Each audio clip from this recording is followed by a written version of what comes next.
Very welcome back. Now, in 1984, 22-year-old Majella Moynihan was a Garda recruit who gave birth to a baby boy with another guard. However, charged with breaching on Garda Síochána's disciplinary rules for having premarital sex with another guard, becoming pregnant and having a baby, she was pressured to give him up for adoption or face dismissal.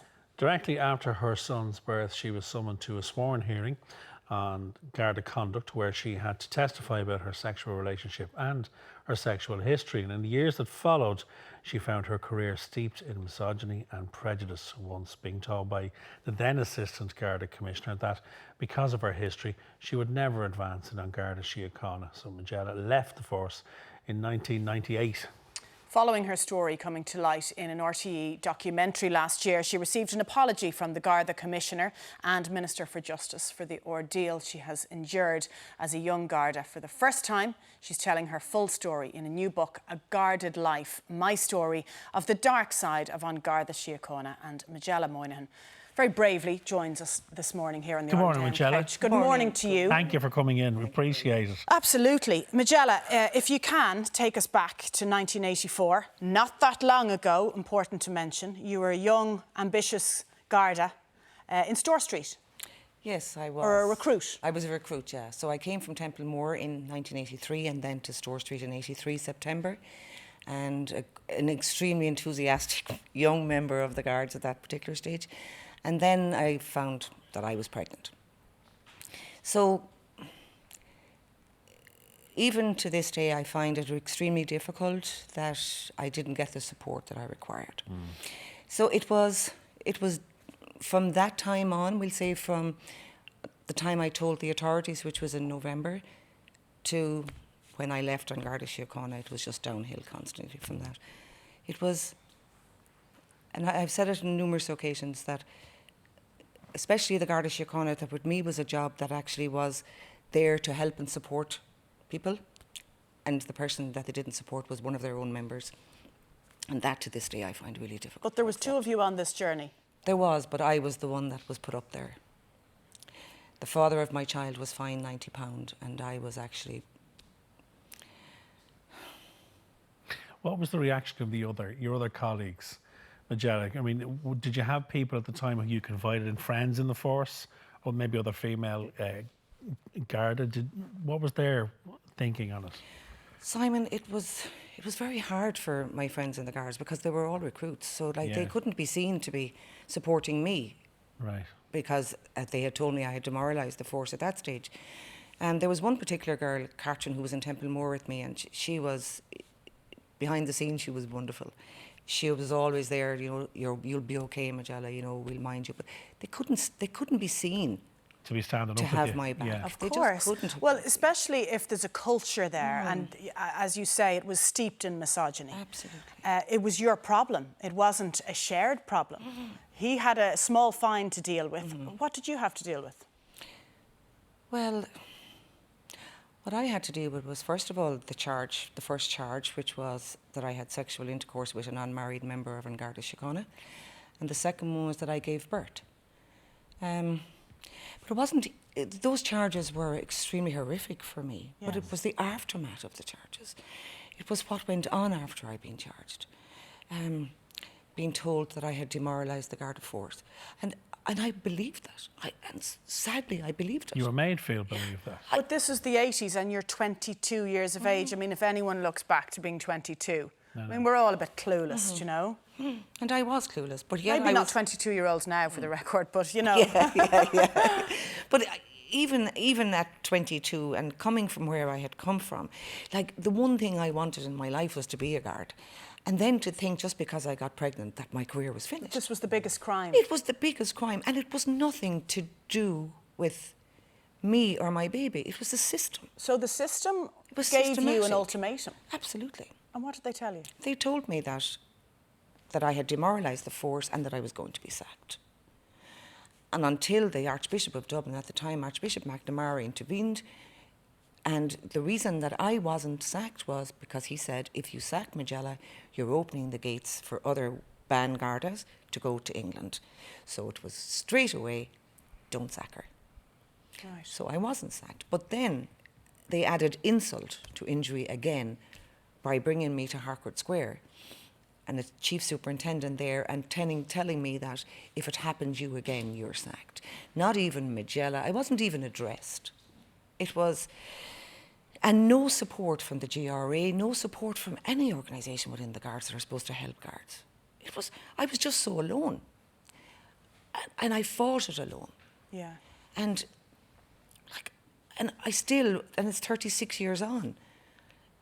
I'm disappointed with the Guards. But you ultimately had to give up your baby. My baby was taken. And how did that happen? I know this isn't easy, Magella. It's not easy at all to revisit the heartbreak. I read in the notes, I'll keep talking because I know it's very difficult to compose yourself, especially when pictures like that are floating up on the screen. The most heartbreaking piece of it for me when I read the details of your case was that you handed in a baby and you received a man back when you went to meet him. And I know I'm jumping ahead there, but you handed over your precious baby. My baby was taken. I didn't hand him over. Yeah. Well, that's a really important thing, actually. And all they kept saying was that he'd be better off. And my life and my son's life never came into the picture.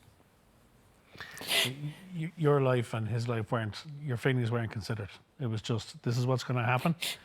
And you were told it's better for you that this happens. Take us to when you finally left the Guards, 1988, because as you said, this had been your ambition as a young woman to become a member of the Guards. You've done that. Yeah. And then you go through what you go through and the years after. So when you finally, what was the moment where you said, that's it now, I'm done? I would say that from 1996, because I had done so much work on myself at that stage, and I had come to the acceptance that nobody will ever treat me like this again. And I had to sit down and be really sensible with the whole thing and say, okay, can I afford to leave it? Yeah. I was leaving a pensionable job. Can I afford to leave it? What can I do when I leave it? And it was a very difficult decision. And they made it more difficult by discharging me on medical grounds and infirmity of mind. Because, again, it was a kick into my teeth. I was going to get nowhere. Because my reference stated I have infirmity. And you had been told that you wouldn't be able to advance properly. I mean, they had told you that. Yes, they had told me that in '89, that my history would stop me getting on in the Guards. And don't mind me asking, would it stop your partner? No. The man that you No, had the baby with? No, it wouldn't have. No. So he would continue as normal? Oh, he would have continued. With the exception of a small fine? Yes, yes. But no reputational damage or career damage or anything like that? No, career damage and reputation damage for women, not for men. I mean, It's still very much the same. It ended your career. It ended my career. But the day that I left the Garda Síochána, I left with a lot of sadness because I hadn't fulfilled the job that I wanted to fulfill. And a part of me felt very alive because I said to myself, you will never get the opportunity to hurt me ever again. And I had mixed feelings. I suppose the strongest feeling was, you didn't break me. Yeah, it's a very liberating feeling, I'd imagine. Yeah. You did get to meet the child that you had to give up. How did that go? Because I know viewers are hanging on going, did they meet? Have they been reunited? We don't want to dwell on it too much, but you have met. I have met, and it was beautiful. Good. It was absolutely beautiful, and he was my double, image-wise he was.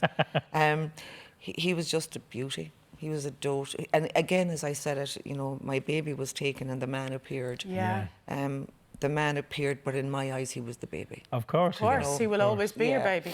And Magella, we spoke before we came on air and I asked you what was the process like of writing the book, because you were having to revisit, as you're doing now, very bravely, those darkest of times. But did you get anything from it in terms of, was it cathartic at all? it was the most healing thing I have ever done. Incredible, to isn't write it? a book. There you go. Because I have freed me. Yes, Yeah, it's like yeah. your therapy. Yes. Yeah. And it's so much for other women. Please continue your fight. Please believe in who you are. And the other thing to tell viewers, because I'm sure if I was watching this, I'd have my own questions. You went on to have another child and be a mum to another child, which I think is very important for you as well, isn't it? I did, and it really was. It was the most beautiful thing. It really was. And I love being a mother. Yeah. And I wish I could have been a mother to my son David. It wasn't meant to be.